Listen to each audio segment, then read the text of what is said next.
좋으신 날입니다. 좋은 날입니다. 하나님께서 오늘 이 자리에 우리와 함께 하시는 줄 믿습니다. 예수님께서 말씀하시기를 두세 사람이 내 이름으로 모인 그곳에 나도 그들 중에 함께함이라 말씀하셨습니다. 오늘 예수님이 이 자리에 우리와 함께 하시는 줄 믿습니다. 예수님이 함께하여 주셔서 우리 손을 잡고 일으킬 때 우리는 일어나는 역사가 있게 되는 줄 믿습니다.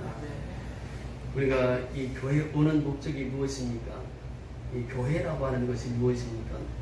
성도들이 모여서 예배를 드리는 것이 교회입니다. 그래서 이 교회라고 하는 의미는 아버지 집이라고 하는 뜻입니다. 그래서 구약에서는 벳엘이라 이렇게 표현합니다. 그래서 이 벳이라고 하는 것은 집이라고 하는 뜻이요, 엘이라고 하는 것은 하나님이라는 뜻입니다. 이 하나님의 집이 예배당입니다. 이 예배당에는 바로 하나님의 집이요, 하나님의 집에 왔으니 우리는 누구를 만나야 됩니까? 하나님을 만나야 돼요. 하나님을 만나서 하나님과 연합되어서 살아가는 것이 성도의 생활입니다. 그래서 이 교회를 오면 인생의 문제가 해결되는 것이 바로 교회인 줄 믿습니다. 그 예수의 이름으로 모든 문제가 해결받는 것이 교회라고 하는 것이죠. 이런 창세기 35장 1절에 보면 일어나 베델로 올라가라 라고 하는 하나님의 명령이 떨어집니다. 근데 이 34장에 무슨 사건이 일어나냐 하면 야곱이 일행을 이끌고 자녀들과 함께 여행을 하다가 그 디나라고 하는 딸이 있었는데 딸이 이 밖에 나갔다가 추장 아들한테 겁탈을 당하게 됩니다. 그래서 야곱의 아들들이 생각을 합니다.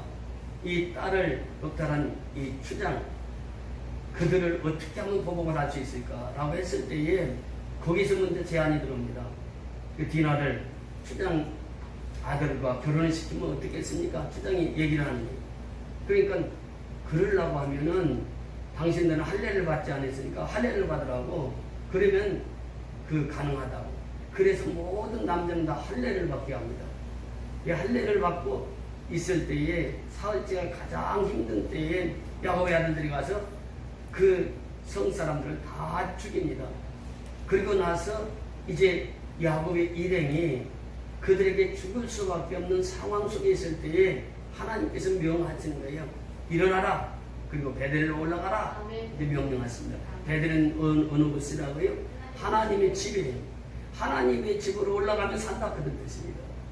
오늘날 위기를 만났습니다. 이 전 세계적으로 코로나19로 인해서 위기를 만났는데 일어나서 베델로 올라가면 사는 역사가 있는 줄 믿습니다.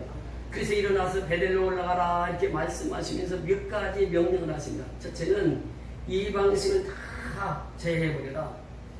둘째는 자신을 성결케 하라. 셋째는 몸을 씻고 깨끗한 옷을 입고 하나님 앞에 가서 제단 쌓아라 이렇게 말씀하십니다.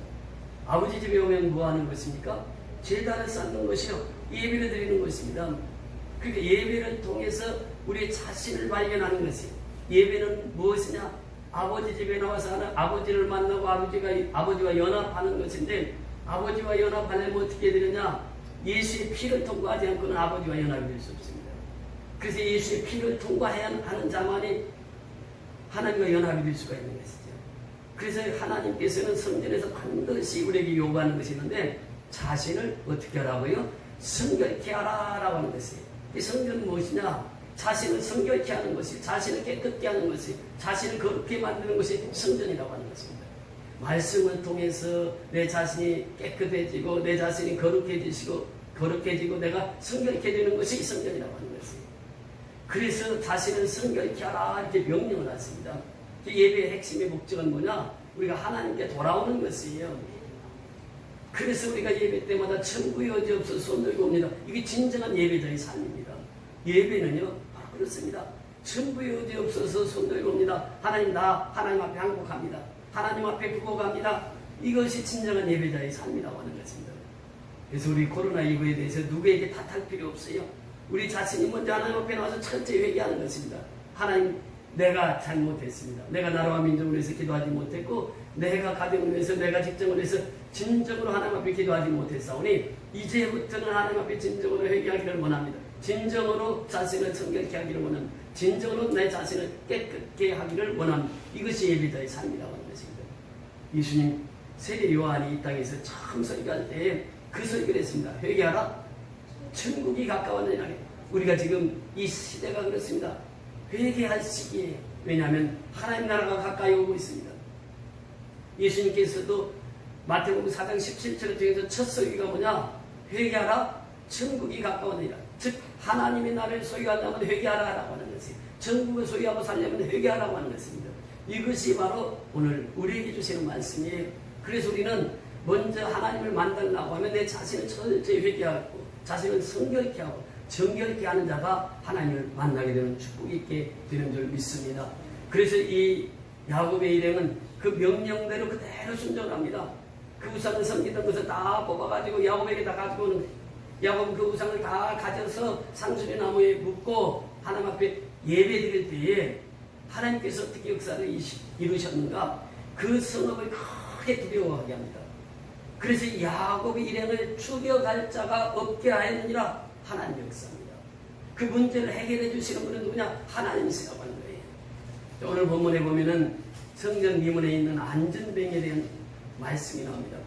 이미 사도행전 4장 22절에 보니까 이 안전뱅이는 40세가 되었다 이렇게 말씀하십니다. 40세가 되었다고 하는 것은 무엇을 말하고 있습니까? 인제는 굳을 대로 뼈가 다 굳어서 의사도 고치기가 힘든 병에게 40년 동안 안전뱅이로 있었으니까, 그러니까 하나님의 능력밖에는 이 안전뱅이를 일으킬 수가 없는 거예요. 그래서 이 안전뱅이 사건을 통해서 우리에게 무엇을 말씀해 주시고 있느냐? 성전 미문의 안전뱅이라 이렇게 변했는데, 이 미문이라고 하는 것은 beautiful gate, 아름다운 문이라고 하는 것입니다. 이방인의 뜰이 있고 여인의 뜰이 있었는데 그 중간에 이 미문이 있어요. 근데 이 미문은 이제 역사자 요세푸스에 의하면은 은으로 되어 있고 그 또 겉에는 황금으로 둘러싸여 있는 높이가 23m입니다. 엄청 큰 문이에요. 그 미문에 통과하는 자들이 예배 시간에 제일 많이 미문을 통과합니다. 제일 많이 사람이 왕래하는 곳이에요. 예배 드리러 가는 사람 그 미문을 통과하는 거예요.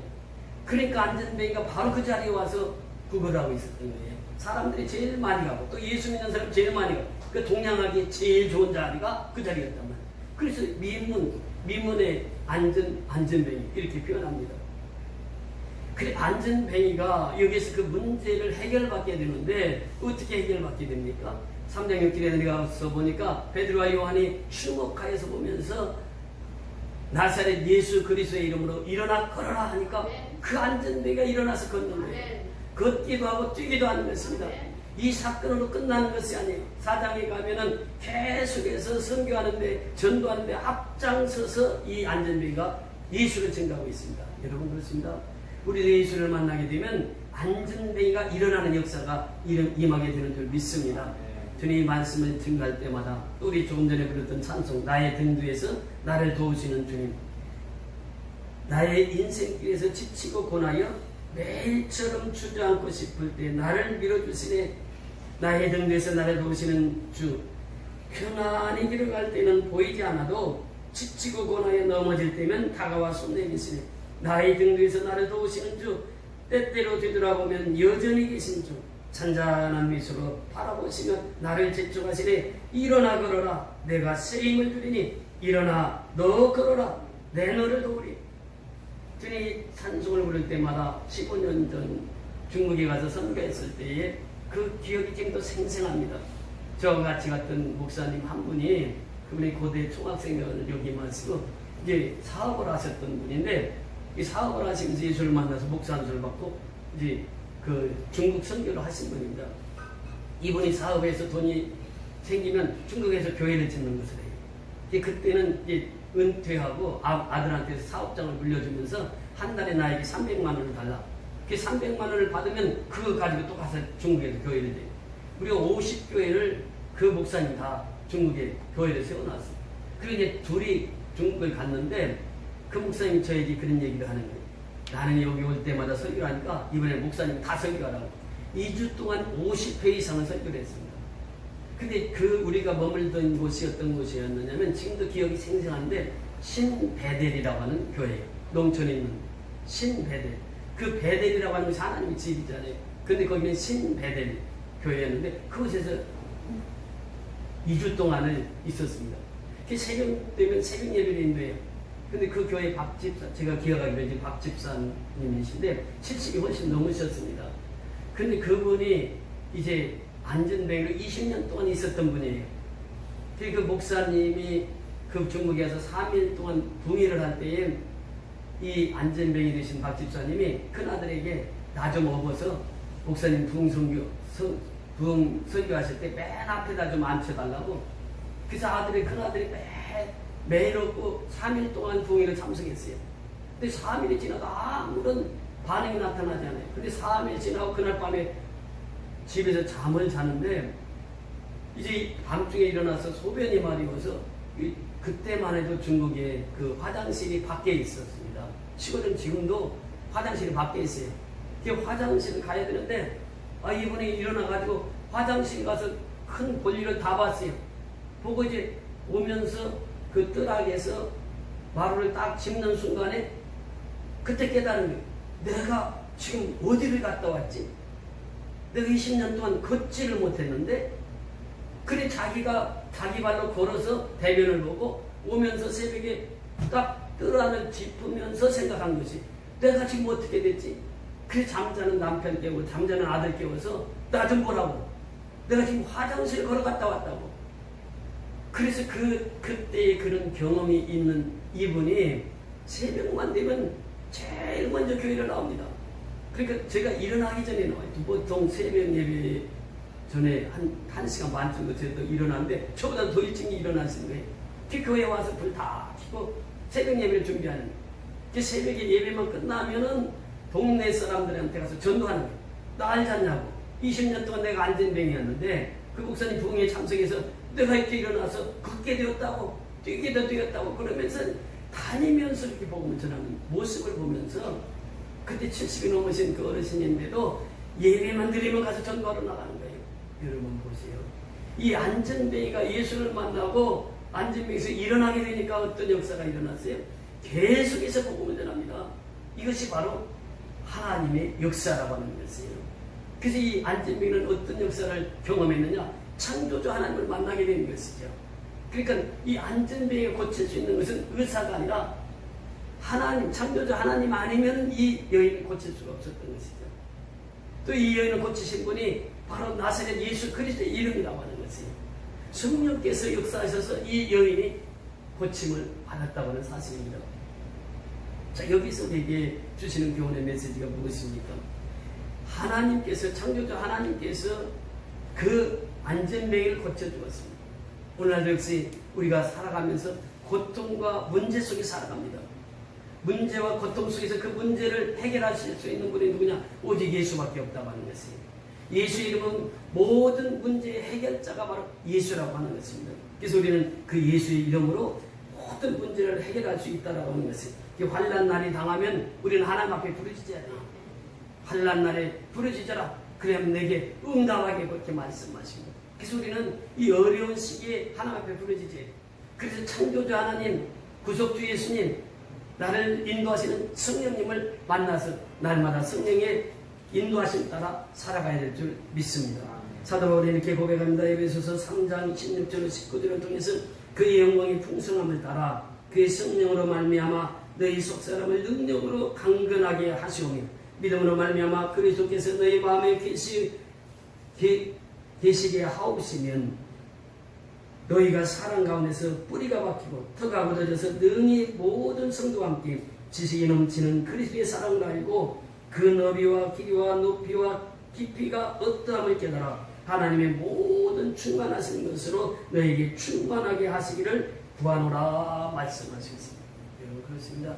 기적 역사는 어떻게 일어난다고요? 성령의 충만함을 받아요. 성령의 충만함을 받으면 속사람이 강건해집니다. 이 사람 속에 두 가지 마음이 있어요. 하나님을 향하고자 하는 마음이 있고 세상을 향하고자 하는 마음이 있어요. 그래서 내 마음속에 늘 갈등이 있습니다. 사도 바울이 그 갈등을 잘 표현하고 있는데 사도 바울이 이렇게 고백합니다. 내 속에 내 속사람으로는 하나님의 법을 즐거워하되 내 지체 속에는 다른 법이 내 마음의 법과 싸워 내 지체 속에 있는 죄의 법으로 나를 사로잡는 것을 보는도다. 그러니까 한 법은 하나님을 향해서 있는데 한 법은 또 다른 법은 세상을 향해 있단 말이죠. 이것이 계속 갈등을 일으키는 거예요. 그 사도 바울의 그 유명한 신앙 고백이 로마서 7장 24절에 나오잖아요. 바로 22절, 23절에 말씀을 하시고 24절에 오라 나는 곤고한 사람이로다. 이 사망의 몸에서 누가 나를 건져내려? 나를 건져낼 자는 누구라고요? 오직 예수밖에 없다고. 그러면서 로마서 8장 1절 2절에 내려가서 보면 생명의 성령의 법이 죄와 사망의 법에서 너를 해방하여 이렇게 말씀하십니다. 다시 말하면 이 곤고한 마음을, 갈등을 어떻게 치유할 수 있느냐? 성령으로 치유할 수 있고 예수로 치유할 수 있다고 하는 것입니다. 우리는 이 세상에 살아가면서 갈등 없는 사람이 없습니다. 다 갈등을 겪고 살아요. 속사람 속에는 갈등이 있습니다. 그 갈등을 해소하는 길은 예수의 이름으로, 또 그 갈등을 해소하는 길은 성령의 충만함을 받아서 그 갈등을 해소할 수 있다라고 하는 것입니다. 그래서 성령의 충만함을 받으면 이 모든 갈등을 해소할 수 있다라고 하는 것입니다. 요한복음에 보면 그 말씀을 하십니다. 요한복음 14장 26절 27절에 보면 보혜사 곧 아버지께서 내 이름으로 보내신 성령 그가 너에게 모든 것을 가르치고 내가 너에게 말한 모든 것을 생각나게 하리라. 평안을 너에게 끼치노니 곧 나의 평안을 너에게 주노라. 내가 너에게 주는 것은 세상이 주는 것과 같지 아니하니라. 너희는 마음에 근심하지도 말고 두려워하지도 말라 말씀하십니다. 무엇을 말씀하십니까? 여기서 보혜사 성령 곧 아버지께서 내 이름으로 보내신 성령 그가 너에게 모든 것을 가르치신다고 했습니다. 성령은 모든 것을 우리에게 가르쳐 주신 분이에요. 더 나아가서 성령님 어떤 분입니까? 내가 너에게 말한 모든 것을 생각나게 하시고 이렇게 표현합니다. 예수님 우리에게 말씀하신 것을 다 생각나게 하신 거예요. 그 성령의 역사는 바로 예수님이 하신 말씀을 다 기억하게 하신 것입니다. 마태복음 28장 18절 이하 20절에 보면 하늘과 땅의 모든 권세를 내게 주셨으니 그러므로 너희는 가서 모든 족속으로 제자를 삼아 아버지와 아들과 성령의 이름으로 세례를 주고 내가 내게 분부한 모든 것을 가르쳐 지키도록 하라. 내가 세상 끝날까지 너희와 항상 함께 있으리라. 그러니까 가르침이라고 하는 것이 무엇입니까? 말씀의 핵심이 뭐예요? 가서 복음 전하라는 것이, 가서 선교하라는 것이, 가서 생명을 살리라는 것이. 그리하면 하나님께서 늘 함께 하시겠다. 이 성령의 보증을 서주십니다. 그래서 예수님께서 우리에게 복음을 전할 것을 말씀하시고 항상 너희와 함께 하시겠다고 하는 그 약속을 하셨습니다. 그 성령님은 그 말씀을 계속 생각나게 해주시는 거죠. 십자가를 생각나게 해주시는 거예요. 그러면서 평안을 너에게 끼치노니 곧 나의 평안을 너에게 주노라. 내가 너에게 주는 것은 세상이 주는 것과 같지 아니하니라. 너희는 마음에 근심하지도 말고 두려워하지도 말라. 우리가 지금 마음에 근심 있는 자들, 두려워하는 자들이 얼마나 많습니까? 우리 주변에 보세요. 오늘 다행히 그래도 300명 확진자에서 한 명이 빠진 299명이에요. 5일 만에 처음으로 300명대에서 299명으로 늘어졌다는 확진자가. 그러니까 이 코로나 확진자 지금은 거의 다 뉴스를 거기에 포커스를 맞춥니다. 예, 오늘 확진자가 몇 명, 만나는 사람마다 그 얘기하는 거예요. 두려움과 근심이 우리 마음속에 있습니다. 근데 하나님께서 뭘 말씀하십니까?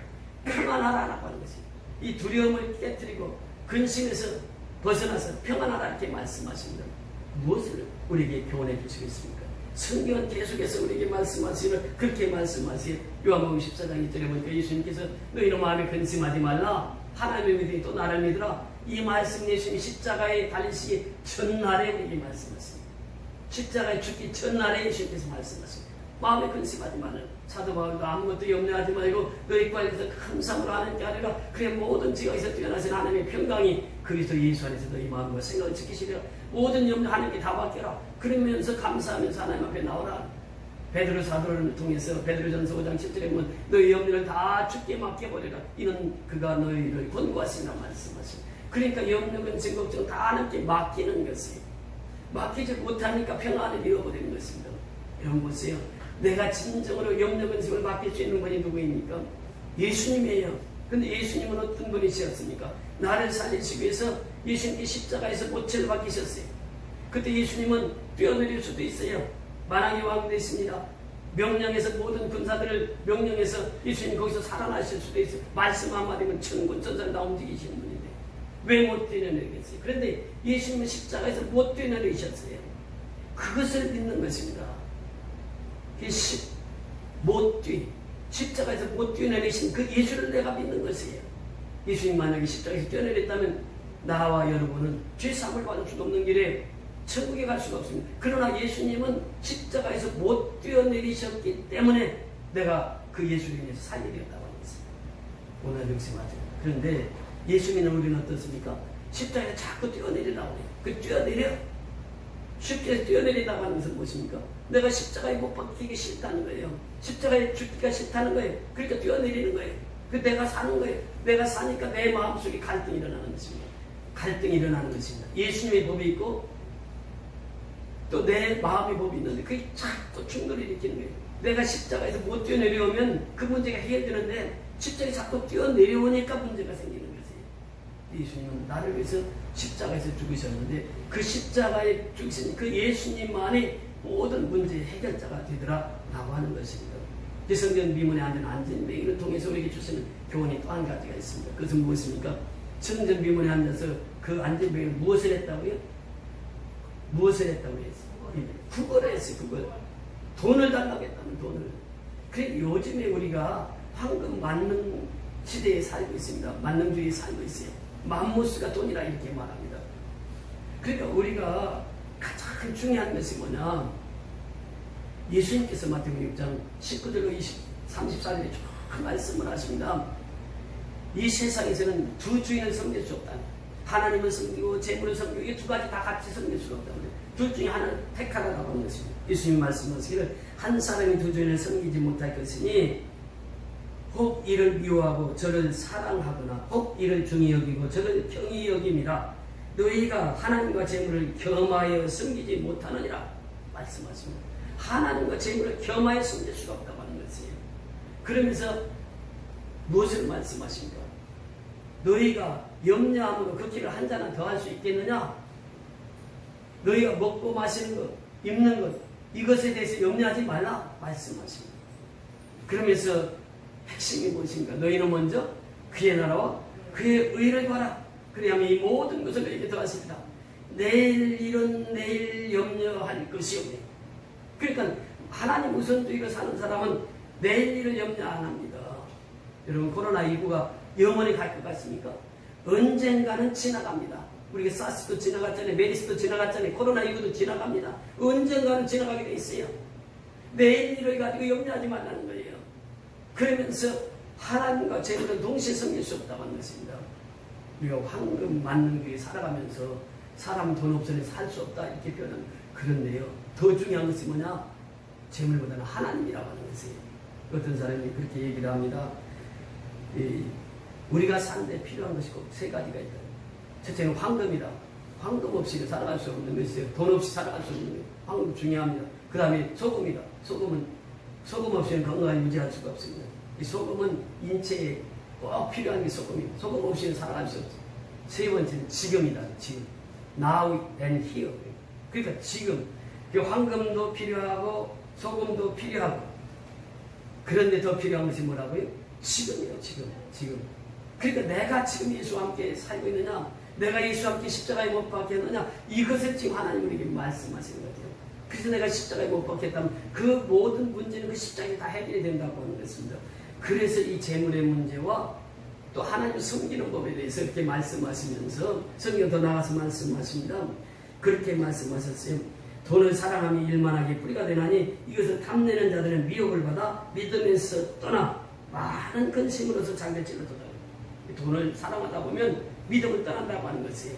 이 믿음으로 사는 사람은 돈을 지배하며 사는 거예요. 돈보다 더 귀한 것이 하나님의 섬김이기 때문에 그렇습니다.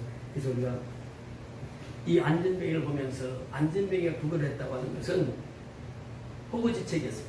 먹고 살기 위해서 구걸을 해야만 했어요. 그런데 우리가 중요한 것은 이 구걸보다 더 중요한 것은 나눔입니다. 우리가 받는 사람은요 만족감이 없습니다. 나누는 사람은 어떻습니까? 나누는 사람은 한없이 베풉니다. 베풀면 베풀수록 더 나누고 싶은 것이 나눔의 삶이에요. 예. 지난주에 공나물에 나와서 몇백 킬로 이제 쭉 나누면서 가양동에 갔습니다. 이제 코로나19 때문에 신방을 못 가니까 몇 개월 동안 할머니들 못 봤어요. 그 배강에 할머니가 나오시더니, 그 집사님 나오시더니, 저를 보자마자 끌어안고 옥상에 너무 보고 싶었어요. 눈물이 글썽글썽한. 그 어르신들이 10대 명 이렇게 나와서 그 콩나물을 받아가시면서 그렇게 즐겁게 얘기를 하시는 거예요. 우리는 이 나누면 나눌수록 풍성이 됩니다. 그런데 내가 받으려고 하다 보면은 만족함이 없어요. 구걸이라고 하는 것은 내가 받는 것이에요. 나눔이라고 하는 것은 예수님의 정신을 가지고 우리가 나누는 것입니다. 우리는 첫째는 생명을 나누는 자리예요. 그래서 예수님께서 우리에게 명하시는 것이 무엇입니까? 땅 끝까지 가서 복음을 전하라고 하는 것입니다. 선교하라고 하는 것입니다. 우리 사명이 무엇입니까? 안전병이가 일어나서 복음을 외쳤던 것처럼 우리는 복음을 외쳐야 돼요.